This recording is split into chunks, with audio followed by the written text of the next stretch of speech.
Hello my dear students, मैं आपको इस वीडियो में आज ये बताने वाला हूं कि स्टूडेंट कुछ ऐसे मिस्टेक्स करते हैं और इन मिस्टेक्स के कारण बच्चे कभी भी बोर्ड के टॉपर नहीं बन पाते हैं और ना ही वो अपने स्कूल के टॉपर बन पाते हैं और ना ही वो अपने डिस्ट्रिक्ट में टॉप कर पाते हैं। तो अगर आपको टॉप करना है, चाहे वो डिस्ट्रिक्ट का टॉपर हो या आपके स्टेट का टॉपर हो या पूरे बोर्ड का टॉपर हो, तो उसके लिए आपको कुछ ऐसे मिस्टेक्स है जो आपको नहीं करना है। पहला मिस्टेक्स जो कि आपको नहीं करना है, आपको प्लानिंग करनी है। विदाउट प्लानिंग आपको स्टडी नहीं करना है। जब भी आप स्टडी करते हैं तो अपना एक वीकली प्लानिंग करिए, एक आपका मंथली प्लानिंग होना चाहिए। मंथली प्लानिंग में लेट्स से कि आपको 2 चैप्टर्स कंप्लीट करने हैं, या मान लो आपने मैथ का सब्जेक्ट लिया है और मैथ के सब्जेक्ट में आपको आपका टारगेट ये होना चाहिए कि मैं एक महीने में 3 चैप्टर कंप्लीट करूंगा या 4 चैप्टर कंप्लीट करूंगा। उन चैप्टर्स के नेम आप लिख दीजिए, ठीक है ना। हर चैप्टर के अपने मंथली प्लानिंग कर ली।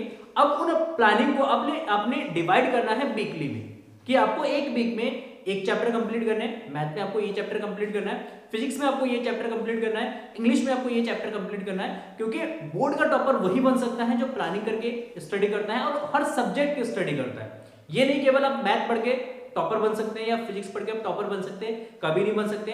जब तक आपके ओवरऑल सारे सब्जेक्ट में मार्क्स अच्छे नहीं होंगे तब तक आप टॉपर नहीं बन सकते। तो इसलिए टॉपर बनने के लिए जस्ट आपको करना क्या है, सबसे पहले प्लानिंग बनानी है हर मंथली एंड वीकली।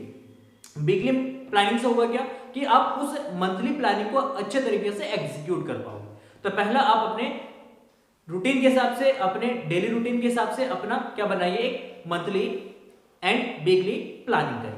दूसरी चीज, जब आप प्लानिंग कर लेते हैं तो होता क्या है, हर इंसान के साथ होता है, हर एक मनुष्य के साथ होता है कि उनकी बॉडी में आलस आ जाता है। पहले सोचते हैं हमने प्लानिंग कर ली, हमने शेड्यूल बना लिया, हमने टाइम टेबल बना लिया। होता क्या है कि 2 दिन हम उसको रिपीट करते हैं, 2 दिन अच्छे तरीके से एग्जीक्यूट करते हैं, तीसरे दिन मन में ये आने लगता है, दिमाग में कहीं ना कहीं ये आने लगता है, यार बहुत टाइम बचा है, अभी तो 2 दिन हुए हैं हफ्ते के, अभी भी हमारे पास 5 दिन है, चल आज छोड़ देते हैं, बाकी 4 दिन पढ़ लेंगे। ऐसा करोगे कभी आपको सक्सेस नहीं मिलेगा। आपको जब एग्जीक्यूट करना है तो प्रॉपर तरीके से डेली करना है। जब आप निरंतर प्रयास करते हैं, निरंतर आप जब स्टडी करते हैं, तभी आप सक्सेस को पाते हैं। तो जस्ट आपको आलस नहीं करना है, बिल्कुल भी आलस नहीं करना है। जब भी आपकी बॉडी में आलस आता है, भगाने का एक बहुत बेहतरीन और आसान सा तरीका मैं बताता हूं। हर किसी के अंदर एक कोई ना कोई कला होती है, कोई ना कोई ऐसी चीज होती है जिसको करने में उसको सबसे ज्यादा आनंद आता है। तो आपकी हॉबी के हिसाब से आप अपने वर्क को देखिए कि आपको किस फील्ड में बहुत ज्यादा इंटरेस्ट होता है, 10-15 मिनट वो चीज कर लो। नहीं होता है कोई नहीं, आप अपना फोन निकालो, म्यूजिक लगाओ और 15 मिनट डांस करो। अगर आप 15 मिनट डांस करोगे ना तो आपकी बॉडी में एनर्जी आ जाएगी, आपका जो माइंड है वो बहुत ज्यादा फ्रेश हो जाएगा, बॉडी के अंदर जो आलस है वो दूर हो जाएगा। तो जस्ट आपको क्या करना, आलस भगाना है और निरंतर प्रयास करना, आलस नहीं करना है। अगर आलस करने वाले कभी भी सक्सेस हासिल नहीं करते हैं, तो नेक्स्ट कि आपको आलस नहीं करना है, आलस को दूर भगाना है। नेक्स्ट क्या चीज, अब आलस को हमने दूर भगा दिया, हमने क्या करा, सिंपली प्लानिंग भी कर लिया। अब करना क्या है, अब आपको किसी एक टीचर को सिलेक्ट करना है कि किस टीचर से मुझे पढ़ना है। ऐसे नहीं कि आपके बोर्ड के एग्जाम्स पास में आ रहे हैं और आप कहीं एक चैप्टर किसी दूसरे टीचर से पढ़ रहे, एक चैप्टर किसी दूसरे चैनल पे जाके पढ़ रहे, ऐसा नहीं करना। आपको प्रॉपर आपने पूरे साल देखा है कि कौन सा यूट्यूब में सबसे बेस्ट टीचर कौन सा है, आपके एरिया में सबसे बेस्ट टीचर कौन सा है, या किसका पढ़ाया हुआ आपको समझ में आता है। तो जिस टीचर का पढ़ाया हुआ आपको समझ में आता है उनसे आपको रेगुलर पढ़ना है, कंटिन्यूअसली पढ़ना है, छोड़ना नहीं है, स्विच नहीं करना है कि ये सर भी अच्छा पढ़ा रहे हैं, ये सर भी अच्छा पढ़ा रहे हैं, वो सर भी अच्छा। इससे क्या होगा, दिमाग में आपके खिचड़ी पकेगी, कंफ्यूज होंगे। जब आप पेपर देने बैठोगे, आपको आता हुआ क्वेश्चंस भी आप सोचोगे किस तरीके से करना है, मुझे नहीं कर पाओगे। तो इसलिए थर्ड, टीचर्स चेंज नहीं करना है, प्रॉपर एक ही टीचर से पढ़ना है, या ज्यादा से ज्यादा 2 टीचर्स को सिलेक्ट कीजिए सब्जेक्ट के लिए और उनसे पढ़िए। क्योंकि अगर ऐसा करेंगे तो आपको कभी भी किसी कॉन्सेप्ट में, किसी क्वेश्चन में कोई दिक्कत नहीं होगी। तो ये हो गया आपका थर्ड पॉइंट। फोर्थ पॉइंट आपका है कि अब अगर आपके बोर्ड एग्जाम्स के कुछ ही दिन बचे हैं या कुछ ही महीने बचे हैं, 2-3 महीने अगर आपके पास बचे हैं, तो अब आपको सारी चीजें स्टॉप करनी चाहिए। कौन सी चीजें, जैसे अगर आप नोट्स बना रहे हो तो बंद कर दो, मत बनाओ नोट्स। ठीक है। अगर आप नोट को कलेक्ट कर रहे हो, नोट्स को कलेक्ट कर रहे हो कि इस टीचर के नोट्स भी अच्छे हैं, इस टीचर के नोट्स भी अच्छे हैं, इस यूट्यूब चैनल से मुझे नोट्स मिल रहे हैं, इस वेबसाइट से मुझे नोट्स मिल रहे हैं, मत करो ऐसा। क्योंकि नोट्स अगर आप कलेक्ट कर रहे हो और उसको रिवाइज नहीं करो, उसको पढ़ नहीं रहे हो, कोई फायदा नहीं मिलेगा। क्योंकि अगर आप काम कर रहे हो, मतलब लिख रहे हो, नोट्स बना रहे हो, जब तक उसको एग्जीक्यूट नहीं करोगे, जब तक उसको रिवाइज नहीं करोगे, जब तक उसको पढ़ोगे नहीं, तब तक कोई फायदा नहीं। क्योंकि नंबर तभी मिलेंगे जब आप लिख के आओगे बोर्ड एग्जाम में। कब लिख सकते हो बेटा? जब आप पूरी तरीके से प्रिपेयर होगे लिखने के लिए। लिखने के लिए कब प्रिपेयर होगा? जब आपको सारी चीजें याद होंगी, सारी चीज आपके फिंगरप्रिंट्स पर होंगी। फिंगरप्रिंट्स मतलब क्वेश्चंस देखा, दिमाग में आ गया कि हाँ ऐसे करना है, आपने ये डेरिवेशंस करा, वो आपके दिमाग में है, आपके फिंगरप्रिंट्स में है कि हाँ ये डेरिवेशन है, मुझे इस स्टेप के बाद इस स्टेप को करना है, इसके बाद इसको करना है। अगर आपको ये पता होगा, तुरंत आप बोर्ड एग्जाम में कर लोगे। नहीं पता होगा, आप सोचते रह जाओगे कि किस तरीके से करना है। तो इसलिए अगर आप अभी नोट्स बना रहे हो तो अभी नोट्स बनाना छोड़ दो। कहीं से अगर आपको नोट्स मिलते हैं अच्छे वाले, तो कोई भी एक बेस्ट नोट आप सिलेक्ट करो और उसको आप प्रिंट करवा लो।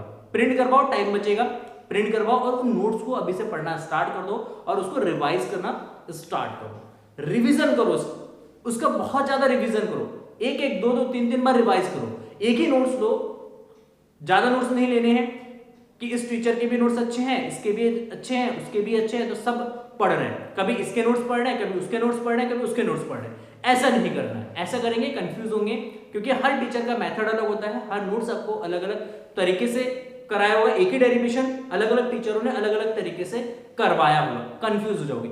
एक जो आपको बेस्ट लगता है उसको लो और उसी को रिवाइज करो। उसी को 3 नोट्स पढ़ने से बढ़िया है 1 नोट्स को 3 बार पढ़ो। मतलब कहना है 3 नोट्स पढ़ने से बढ़िया है 1 नोट्स को 3 बार पढ़ो, वो बेटर है। तो इसलिए नोट्स बना रहे हो तो नोट्स मत बनाओ, आप छोड़ दो, नोट्स को रिप्रिंट करो। प्रिंट करने के बाद फिर उन्हीं नोट्स को 2-3-4 बार रिवाइज करो। एंड नेक्स्ट पॉइंट, अगर आप रिवाइज नहीं कर रहे हो, चाहे वो आपका केमिस्ट्री है, फिजिक्स है, मैथमेटिक्स है, इंग्लिश है, हिंदी है, कोई भी सब्जेक्ट है, अगर आप रिवाइज नहीं कर रहे हो बेटा, तो कोई फायदा नहीं होगा। क्योंकि जब तक आप रिवीजन नहीं करोगे तब तक वो चीज जो आपका पीछे छूट गया है वो आपको याद नहीं रहेगा। चीजें कब याद रहती है? जैसे हम टीचर्स हम पढ़ाते हैं, 1 साल नहीं पढ़ाएंगे, भूल जाएंगे। तो इसलिए जब हम उसको पढ़ाते रहते हैं, कंटिन्यूअसली पढ़ाते रहते हैं, तभी वो चीज हमें याद रहती है। तो इसलिए हर वीक में एक दिन आप ऐसा निकालो कि जितना आपने पूरे वीक में पढ़ा है उसको एक दिन में आपको रिवाइज करना है। क्या करना है? पूरे वीक में आपने जितने भी चैप्टर्स करे हैं तो उसमें से आप देखोगे कौन कौन से क्वेश्चंस आपको फिंगरप्रिंट्स में है, मतलब आप बिना करे उसको आंसर दे सकते हो, तो ऐसे क्वेश्चंस को स्किप करो। ऐसे क्वेश्चंस भी होंगे जिनको आप नहीं कर सकते हो, तो ऐसे क्वेश्चंस की दोबारा से क्या करो? प्रैक्टिस करो। जब आप प्रैक्टिस करोगे तो प्रैक्टिस करने से आपको सिंपली क्वेश्चंस करना आएगा। एक ही तरीके के क्वेश्चंस 10 क्वेश्चंस करोगे, प्रैक्टिस करोगे, तो आपको नेक्स्ट एग्जाम में जब आप बैठोगे, जैसे आपको क्वेश्चंस दिखेगा तो आपको पता चल जाएगा कि हाँ ये पर्टिकुलर क्वेश्चंस है, इस मेथड से करने हैं, या इस पर्टिकुलर क्वेश्चंस में ये वाला फॉर्मूला यूज होना। तो इसलिए रिवीजन मोस्ट इंपॉर्टेंट है। जब आप रिवीजन करते हैं तो आपको वैराइटीज ऑफ क्वेश्चंस करने होते हैं, आपको फॉर्मूलेज याद करने होते हैं, आपको डेरिवेशंस करने होते हैं, स्टेप्स याद रखने होते हैं। तो इससे क्या होता है कि आपकी प्रिपरेशन बहुत अच्छे तरीके से होती है। तो ये कुछ पॉइंट्स मैंने आपको बताए, इन पॉइंट्स को आपको फॉलो करना है, और जैसे आप इस पॉइंट को फॉलो करते हैं रेगुलरली 3-4 महीने, तो डेफिनेटली आप टॉप जरूर कर सकते हैं। अगर टॉपर नहीं भी बन सकते हैं तो डेफिनेटली मैं बोल सकता हूँ 96, 97, 98 तक स्कोर कर सकते हैं। तो चलिए, अगर आपको ये वीडियो पसंद है तो प्लीज वीडियो को लाइक कर देना एंड अपने दोस्तों के साथ वीडियो को जरूर शेयर करना। एंड जो बच्चे इस चैनल पर नए हैं तो प्लीज ऐसे ही वीडियो के नोटिफिकेशंस पाने के लिए चैनल को सब्सक्राइब करके नोटिफिकेशन बेल को जरूर दबाइए। फिर मिलते हैं ऐसे एक इंटरेस्टिंग वीडियो के साथ, तब तक के लिए जय हिंद।